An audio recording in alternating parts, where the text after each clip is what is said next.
If you're going to do something anyway, and someone says to you, in addition to what you're here to do, would you also like to draft a will?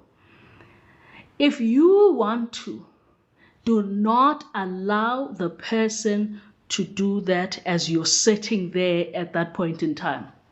Do not.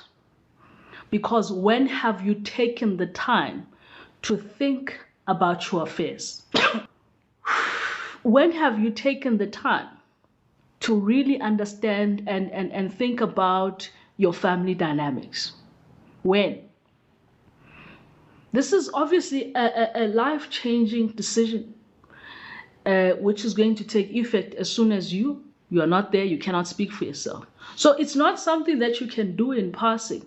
And a person cannot impose conditions on you to say, I think this is what it should look like, right? Or say to you, no, just give me the details, and then they put in the details and then give you a document and say that's your will. It cannot be. It cannot be. A lot is wrong there. A lot is wrong. And another thing that you guys don't do, you don't read your wills. You don't. you definitely don't. It's important. I always say everything somebody advises you of, you ask questions. It's okay. You ask questions so that you are clear. Let the person make you understand what exactly you are doing.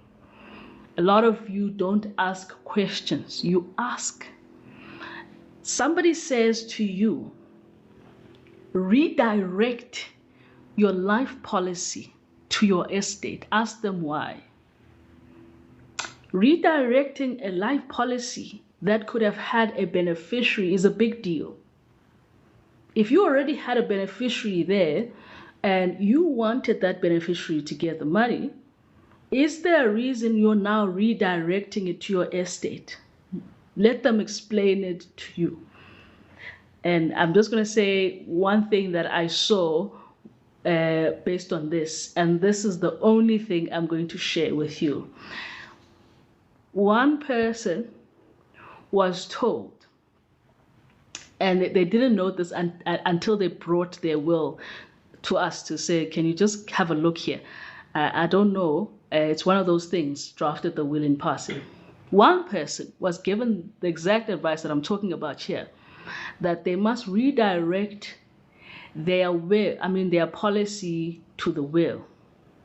Mind you, they have major kids who are well above 25.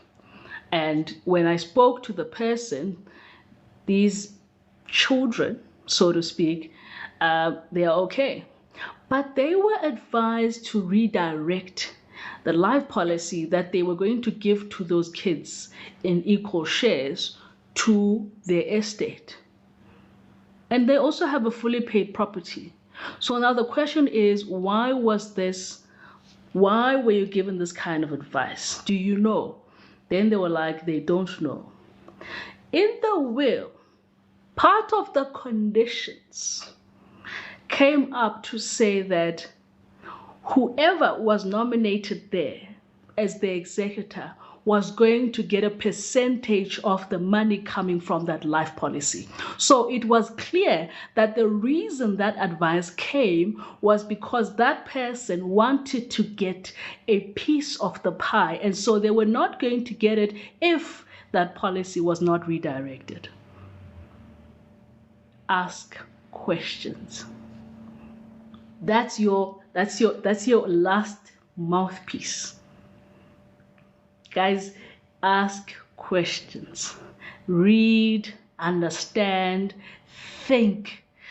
I think I have 2-3 clients that we've been trying to sort out their affairs. I think this is the 2nd month now. They keep on having to go back to think about certain things because they have this big estate. They keep on coming back because you need to be certain and sure about the things that you're doing. Because when you're not there, you're not there. And the only thing we're going to rely on is your will. I want you to come to that workshop on the 24th. We'll give you more of these examples there that we've picked up. There's a lot, guys. There's a lot of information. I want you to have the information at your disposal so you can make the decision for yourself.